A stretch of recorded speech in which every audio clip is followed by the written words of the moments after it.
brokenhearted? Feeling like the world is over? Convinced you'll never meet anyone else? Trina's Breakup Boost will help heal your heart and get you back in the dating saddle. She'll give you straightforward opinions and advice for your love life.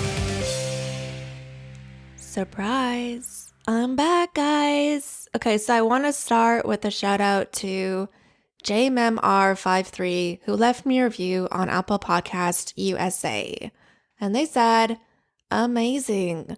Trina gives the best advice that combines common sense, experience, and psychology. She is to the point and just gets it.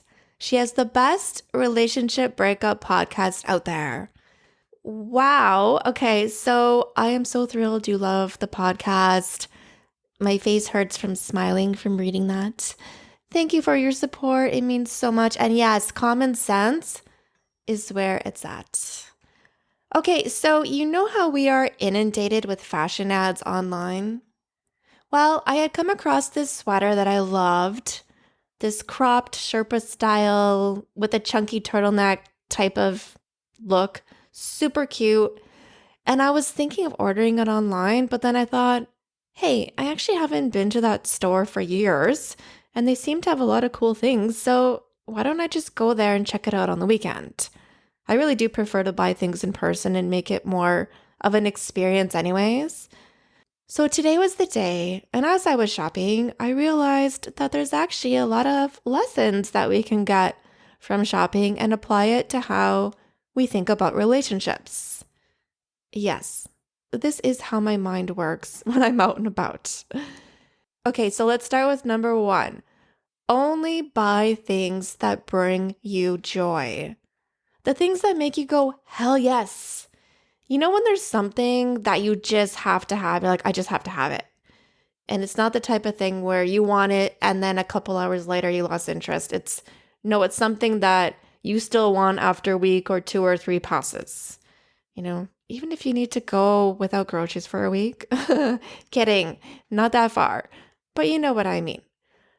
It's the same when you meet someone. You know, do they make you feel super excited and suddenly all of your focus is on this one particular person? Because that's how it should be, right? That's when you know that you're really into somebody. You have that spark. It's just a feeling that you can't deny or manufacture. None of this humming and hawing, trying to convince yourself to give them a chance or, oh no, things will get better after about 6 more dates. No, they're not going to get better. Don't waste your time. If it's not there, it's not there.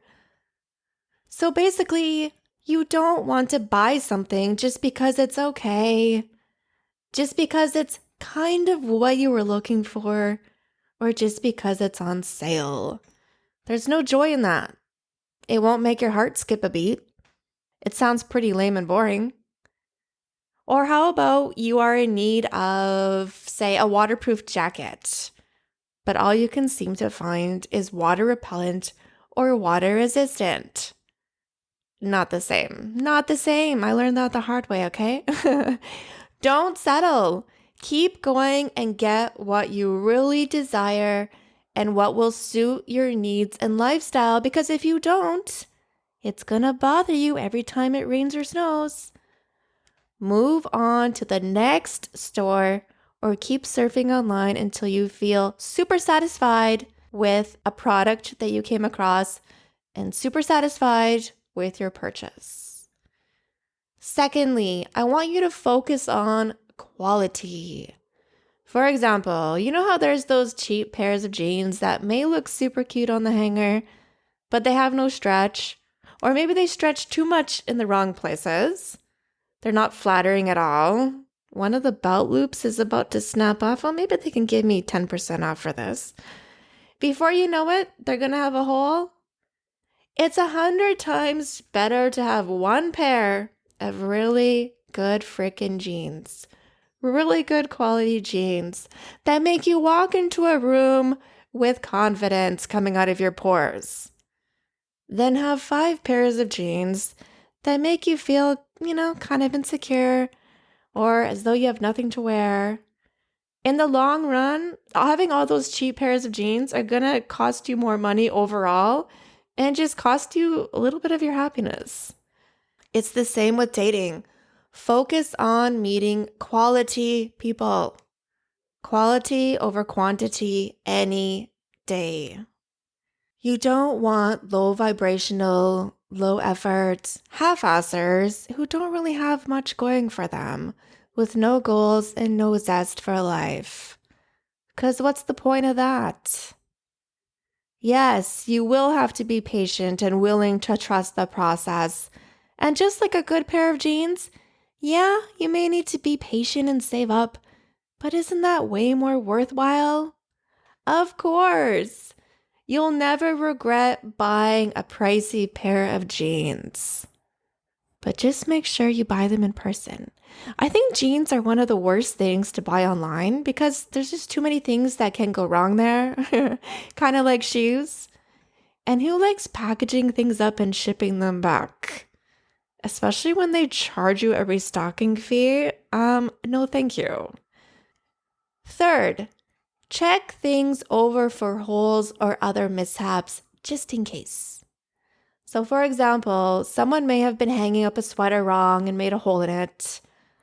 Someone may have ripped the seams when they were taking off a top that was a little too tight. Or someone may have left fresh deodorant lines all over it. You know how that happens. So then if you bought it, you'd have to go home and wash it or sew it up before you even get to wear it? No. That doesn't sound appealing at all. So I would associate these types of things to red flags, right? Pay attention to red flags in dating. In shopping, leave these items on the rack. Don't buy faulty goods. You work too hard for your money. Make sure things are in tip-top shape. In dating, don't ignore the red flags and go along for the ride anyways, because these poor decisions will always catch up to you and have you saying, I knew I shouldn't have kept seeing them, or I totally ignored that red flag from our first date. 4, if you're going to buy things online, be sure to Google and make sure that the store is legit and not halfway around the world.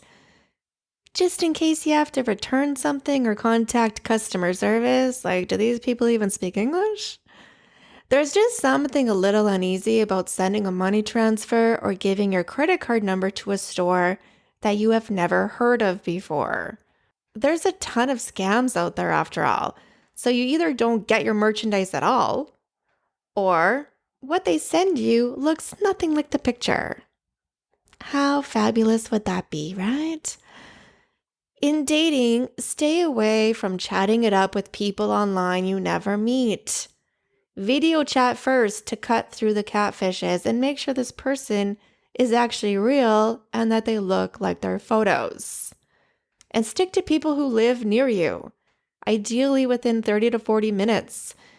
Long distance relationships, they just don't work unless the long distance part is short term and guaranteed to be short term. Like, you know, there's an end date. Sure, you can be all romantic and tell each other, oh, we're dedicated to making it work. I'm going to make it work. Are you going to make it work? Yes, baby. Yes, baby. Sure. Let a little time pass. How do you actually plan to do that? How do you actually plan to keep up with that? How do you actually plan to deal with trust issues and all the other garbage that comes along with that? Nah, you need to live near the person you want to date so that you can actually go on dates and for a multitude of other reasons. Let's be logical, people. Let's be logical. Oh, and one more thing. Number 5. Do you already have something in your closet that you know is going to go well with that shirt you just bought? Because it kind of sucks when you have a shirt you love but no suitable pants to go with it.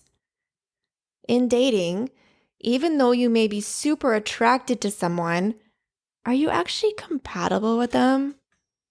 Sure, having great chemistry with someone is amazing, but you will find yourself feeling unfulfilled, and things will eventually come to a grinding halt without that compatibility.